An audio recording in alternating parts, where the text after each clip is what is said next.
Hello students, we have seen about the Memorandum of Association. What is a Memorandum of Association, what type of document it is, how important this document is to the people who are forming the company or who are planning to form a company. So the role of this document is very important in the formation of any of the company, whatever company you want to form. So this type of company, this type of document is compulsory for every type of company to make, because this is the most important primary document. It is also known as the constitution of the company, without which a company cannot be formed, can never be formed, right? So there are the contents, that is the 6 clauses, and this is the headings given in the format of the Memorandum of Association. And then under this heading there are different subsections which you need to understand, and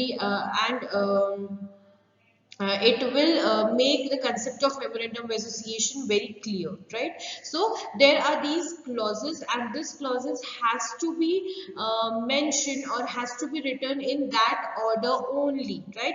If the first clause is the name clause, so this will be the format of Memorandum of Association and everyone has to follow it, right? So let us start with the Memorandum of Associations clauses one by one. The first clause is the name clause, right?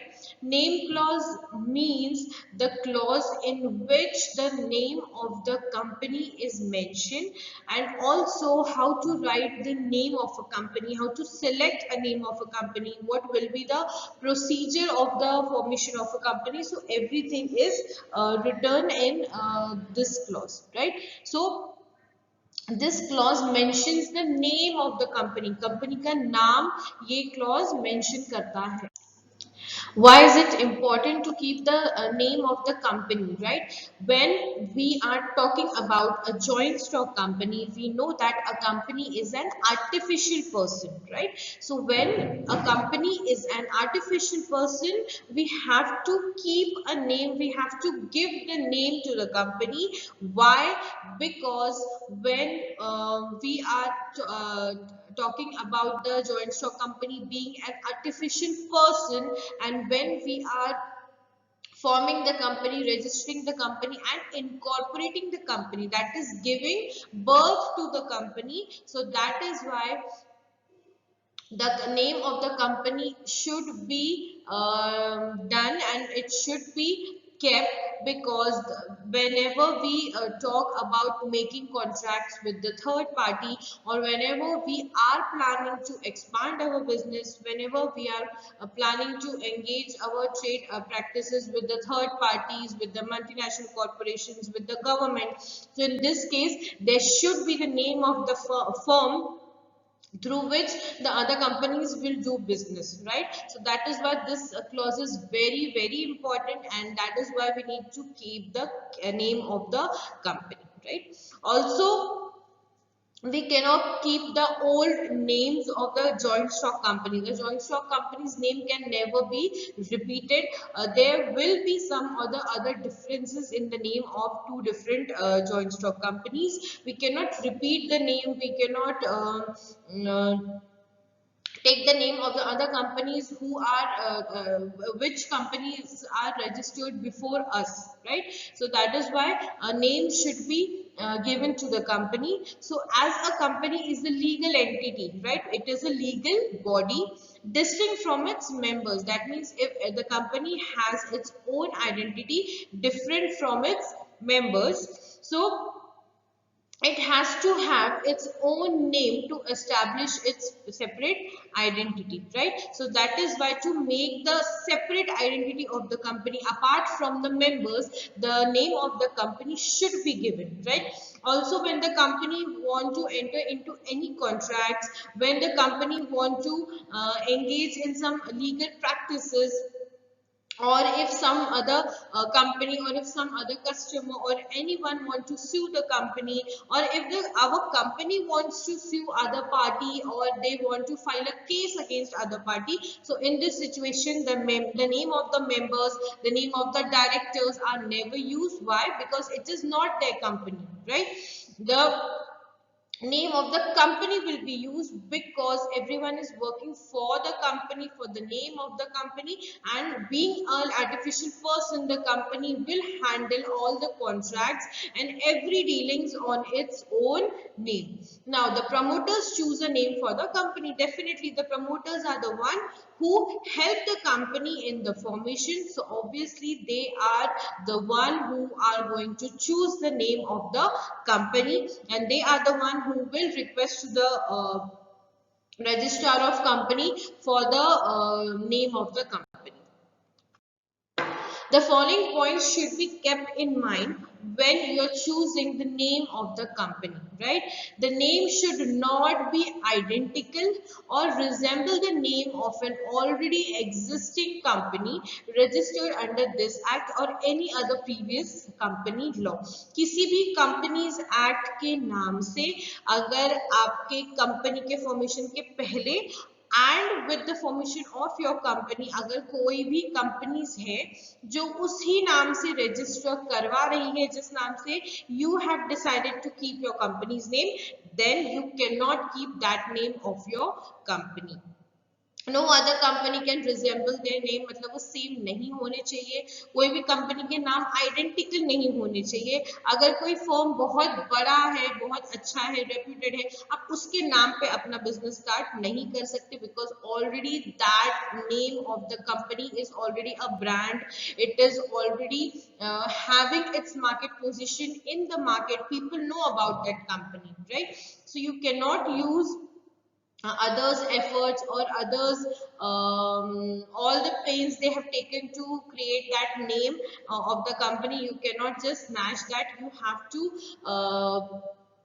decide your own name, and then you need to keep the name of that company, which will be different from all the joint stock companies up till now which are registered under the Companies Act or any Companies Act like 1956, 2000.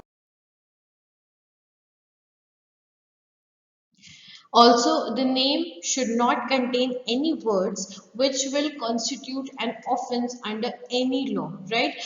Offense means anything that is legal or that may disappoint some people or some categories of people or even the law. So anything that comes under against the law, which is offense, that is illegal, something that is illegal. So obviously these names would not should not be entertained, and any name which you are keeping, which you are suggesting for your company, so that name should not contain the words which may offend something or someone, or also these names should be should the words should that you choose should be carefully chosen, and also the name of the company should not include any word that is illegal or that means it will not be considered right in under the eyes of law, right?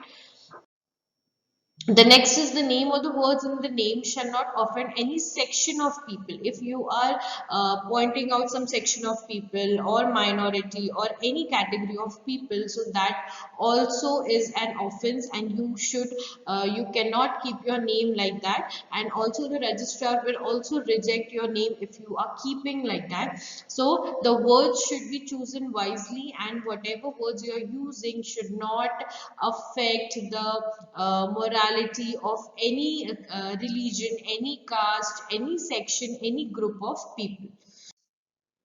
The company shall not violate the provisions of the Emblems and Names Act 1950. This is an act specially made to reserve the nationality and the national things that resemble the nationality of India.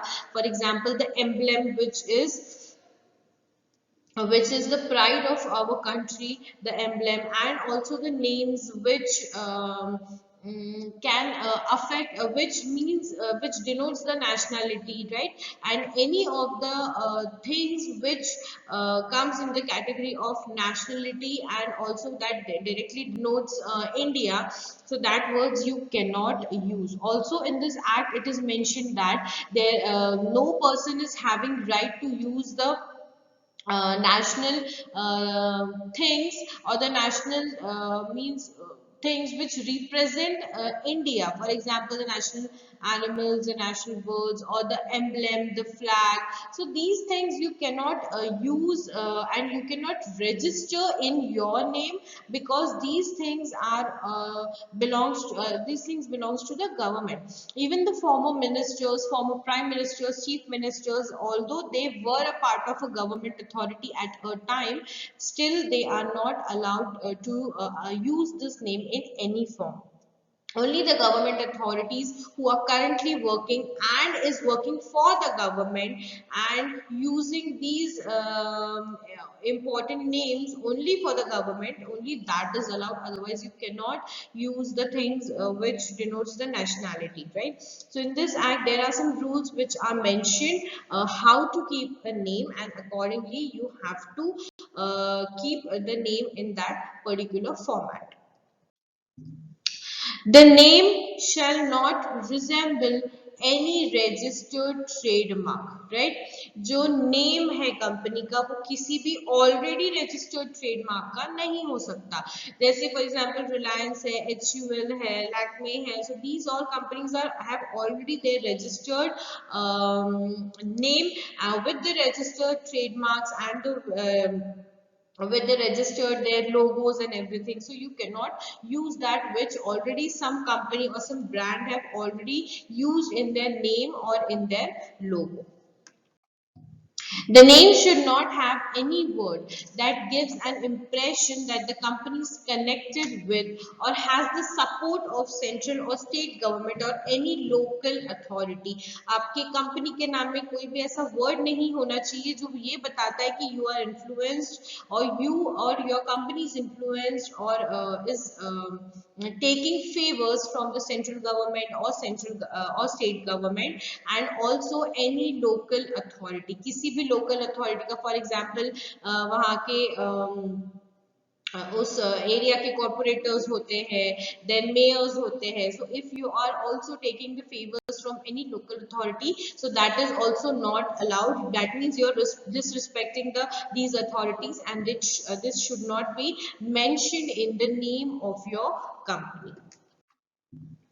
Next is in case of a public company limited by shares or guarantee, the last word of the name should be limited, right? Because this is a public company, so then you have to end the name of the company with the word limited. Also, the private company limited with shares or guarantee, the last word of the name should end with the private limited. तो company का आपका जो भी नाम है वो and होना चाहिए पीवीटी एलटीडी, प्राइवेट लिमिटेड से. अगर वो 1% कंपनी है तो डेफिनेटली वो एक प्राइवेट कंपनी ही है, right? So in that case you have to end the name of the company with private limited, but in every letter pad, in every paper work, in every documentation you have to mention that this is a 1% company. So you have to write OPC in along with the name of the company in every document. The Companies Act states that every company shall paint or affix its name and the address of its registered office outside its place of business. ठीक है, अपने business के बाहर, office के बाहर, अपने cards पे आपको you have to state the company's name with the address, pin code, email ID. This is compulsory for every company to put it together. Now, if you want to change the name clause, if you want to alter the name clause, right, because you have already mentioned in your memorandum of association that this will be the name of your company. So if you want to alter it or if you want to change it, then the company may change its name anytime on its own. If the owner wants to change, so it can change whenever it wants. On its conversion from public company to private company, when you are converting your company from public to private company or from private company to public company, So in that case you need to you can change your name. So these are the conditions under which you can change your name. On the direction of the central government, if it is of the opinion that the name is similar to the name of an already existing company, अगर already existing company का name अगर आप रख रहे हो तो central government that is ROC आपको allow नहीं करेगी, then आपको आपका नाम बदलना पड़ेगा. और similar to the registered trademark, अगर कोई registered trademark है and you are copying the same name, so then also you are not allowed to copy that name. Name clause can be altered by passing a special resolution in the general meeting of a company, right? So name clause कैसे, तो क्या what is the procedure? Procedure ये है कि आप किसी भी company के general meeting में अगर आपने company का change करने का एक आइडिया या फिर एक रॉ स्टेटमेंट पास किया, and then if it is passed with the special resolution, then your company's name will be change, right? Now what is special resolution? When in a meeting, ठीक है, कोई भी चीज सबसे पहले you need to understand कि in a joint stock company every changes, every decision, every minor decision is taken with the help of the members in the meetings, right?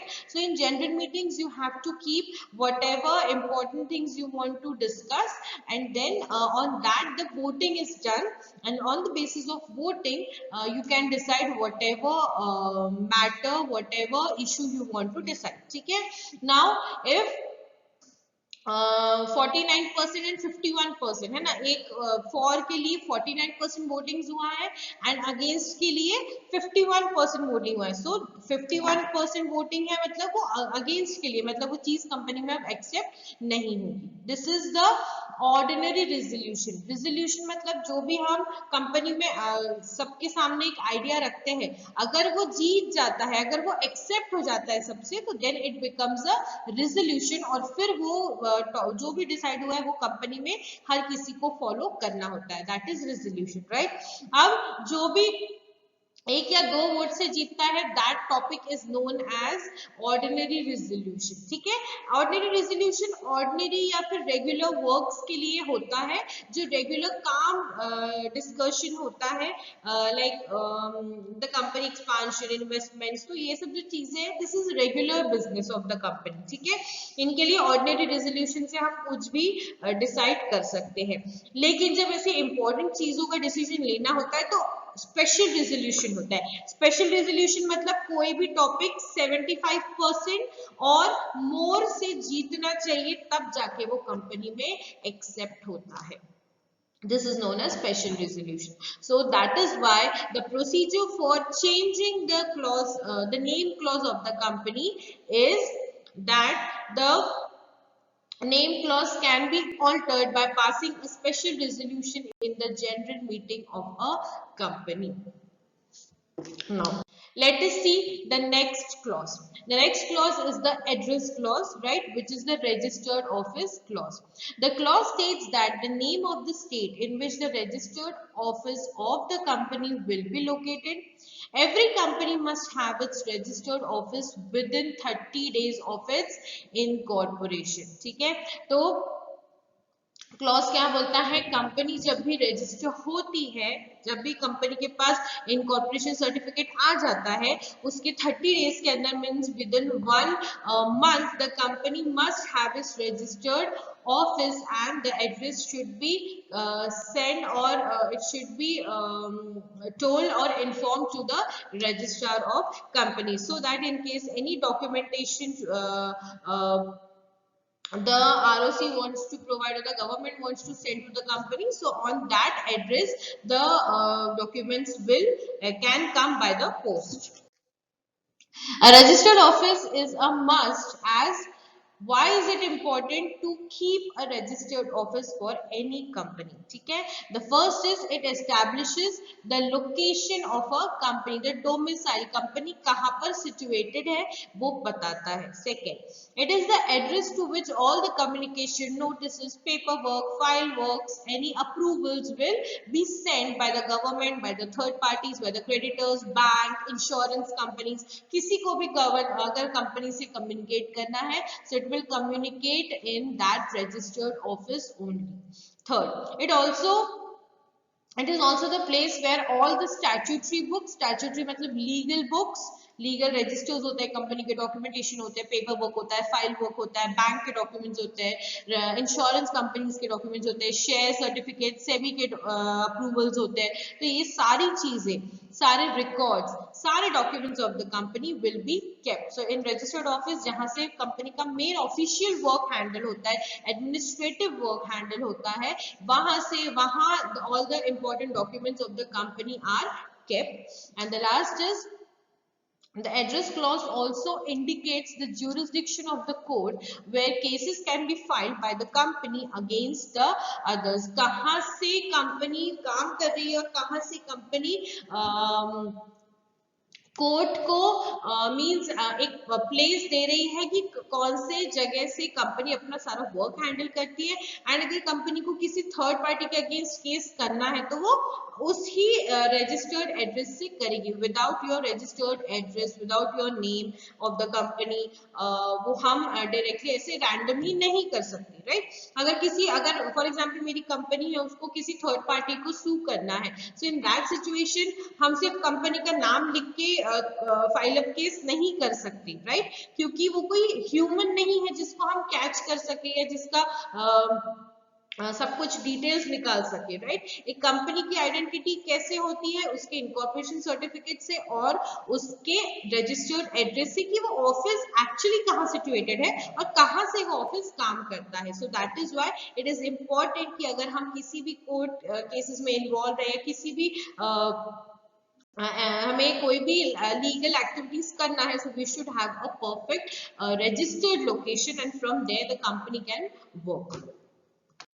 Now, if you want to alter or if you want to change your address clause, अगर आपको आपका address clause change करना है, so a company may change its registered office from one place to another within the same city or the town. अगर आपको कौन सी conditions में हम address clause बदल सकते हैं? So these are the conditions. First condition, if you want to change the address from one place to another within the same city or a town, एक ही city में आपको अगर आप areas change कर रहे हो तो आपके पिन कोड change होंगे. That is why you need to do this procedure. Second, in this case no alteration is made in the memorandum. तो यहाँ पर अगर आप एक ही सिटी में कर रहे हो तो अगर आप नहीं भी मेमोरेंडम में चेंज करते हो तो भी चलता है, but still you need to inform it to the ROC because of the documentation and all the things which are going to come on the company's address.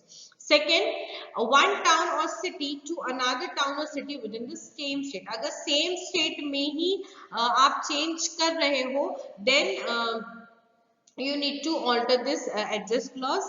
And next, one state to another state. अगर आप दो states में change कर रहे हो, so that also for that also this is the condition जहाँ पे आपके registered address का office का address बदल सकते हो, ठीक है. The first is जहां पर आप एक ही सिटी में चेंज कर रहे हो. सेकेंड इज जहां पर आप एक ही स्टेट में दूसरी सिटीज में चेंज कर रहे हो. And the third is between two states आप अपना रजिस्टर्ड ऑफिस चेंज कर रहे हो, right. So in both these cases B and C a special resolution is to be passed in the general meeting to alter address clause. इसके लिए भी alteration के लिए सेम प्रोसीजर एंड ऑलमोस्ट सारे clauses के लिए सेम ही procedure होता है. आपको स्पेशल रेजोल्यूशन पास करना पड़ता है जनरल मीटिंग में और तब जाके आपका ऑफिस का एड्रेस बदल सकता है. And in case of C above, approval of regional director is also required. जब आप सी मतलब जब आप एक स्टेट से दूसरे स्टेट अपना ऑफिस बदलना चाहते हो, सो इन दैट केस आपको आपके रीजनल डायरेक्टर का भी अप्रूवल लगता है। क्यों लगता है? Because you know that there are regional directors in our country which are divided according to on the basis of the region. And अगर आप आपके एक रीजनल डायरेक्टर के से निकल के अगर दूसरे रीजनल डायरेक्टर के एरिया में जाते हो, so you need to inform them कि this company no more comes under the category of your region, it belongs now to the other state, right? So that is why it is important to inform them. Now there is the next clause, that is the object clause. Object clause वो होता है जिसमें company के objectives mention होते हैं, company किस तरीके से काम करने वाली है, कौन से एम को अचीव करने के लिए काम करने वाली है, what are the objectives of the company. This clause defines the objects for which a company is formed. Object मतलब BSP में objective ही होता है, right? So this clause defines कि कंपनी किस लिए बनी है and to achieve what goal the company is formed. Second, it indicates the range of activities a company can undertake. कौन सी range of activities मतलब कितनी activities of the business the company can undertake means the company can perform or the company can do. ठीक है, तो company कौन कौन सी activities कर सकती है, ठीक है।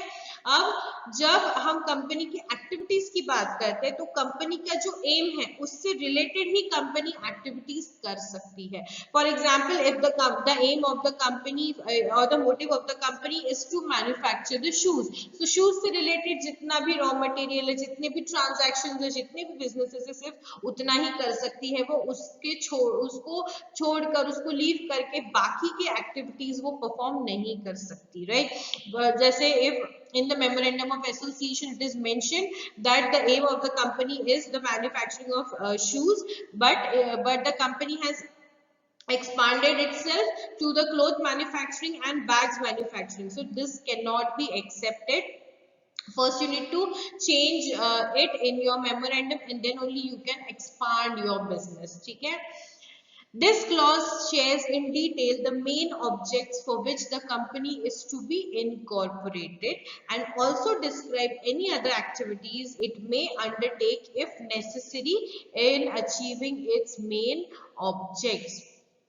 ये क्लॉज क्या बताता है कि कंपनी के मेन ऑब्जेक्टिव क्या है और मेन ऑब्जेक्टिव को अचीव करने के लिए और छोटे मोटे जो ऑब्जेक्टिव जो हमारे मेन ऑब्जेक्टिव को हेल्प करेंगे to achieve them, so all these activities are to be done by the company, so this is the object clause.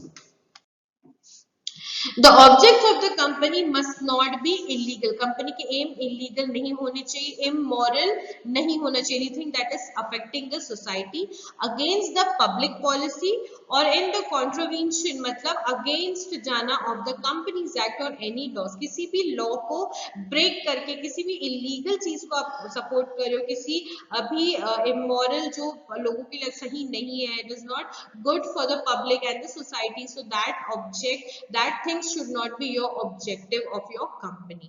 Second, a company cannot do anything beyond or outside the scope of the objects. एक company कुछ भी scope या कुछ भी things ऐसे carry out नहीं कर सकती which will be beyond the scope of the objects, मतलब हमारे जो ऑब्जेक्ट है उसके अगेंस्ट जाके कुछ और एक कंपनी प्रैक्टिस कभी भी नहीं कर सकती। जो आपका एम है आपको वही प्रैक्टिस करना होता है। It can do anything which is incidental or consequential upon the object specified in this clause. मतलब incidental and consequential मतलब होता है जो secondary चीजें हैं जो कंपनी के मेन ऑब्जेक्टिव को सपोर्ट करने के लिए और उसको to make it happen, it is helping the company to achieve its main objectives, right. अगर हमारी कंपनी का main objective is to manufacture the shoes, so उसके अलावा जो सेकेंडरी एक्टिविटीज है, राइट, जैसे लेदर परचेज करना, उसका जो स्क्रैप है वो सेल करना, उसके लिए लेस एक दूसरे कंपनी से मतलब wholesale company से directly laces उठाना without manufacturing that company. So these are some of the activities which are helping your main objective to let it happen, and that is why you can the company the memorandum gives the rights to the company to perform these activities. And the last is any act done by a company beyond the scope of its objects will be ultra vires and will be void and they will have no legal validity. मतलब कोई भी अगर आप काम कर रहे हो जो कंपनी के जो आपने मेमोरेंडम में जो ऑब्जेक्टिव्स लिखे उसके अगेंस्ट जाके, so that will be totally considered as legal as invalid and it will not be considered right, it will be considered as illegal in the eyes of law. तो कोई भी चीज जो आप मेमोरेंडम के अगेंस्ट जाकर achieve कर रहे हो या कोई भी ऑब्जेक्टिव जो आप प्रैक्टिस कर रहे हो जो मेमोरेंडम में नहीं लिखा है, तो वो चीज टोटली इनवैलिड रहेगी, इलीगल रहेगी और government law court of law उसको कंसिडर ही नहीं करेगा, राइट? जैसे अगर आपके कंपनी में if you are manufacturing the shoes and अगर आपने उसके अगेंस्ट जाके अगर आपने किसी से कॉटन या क्लोथ मैन्युफैक्चरिंग फैक्ट्री से कोई डील कर ली, ठीक है, एंड अगर आपने उसको पहला पैसा दे दिया and he is not supplying you the raw material for the cloth, तो if you are going to the court तो कोर्ट वो चीज कंसिडर ही नहीं करेगा and your money will be wasted. Why? Because your company is not allowed to do that, and if it is doing so, it will be the total risk of that company. The law will not help you to recover the amount or the things from the other party, right? Now the alteration of the object clause. How can you change the object clause? A company may change its object clause as and when it feels it is necessary to do so for its survival or growth. Company को जब भी जरूरत लगे कि हाँ we have to expand या we have the sufficient funds to expand our company and we are wishing to grow our company. So in that case, whenever important or whenever necessary, the company can expand. A special resolution must be passed in the general meeting for altering the object clause. So again, the special resolution should be passed in the general meeting whenever you want to change the object clause of the company. Thank you.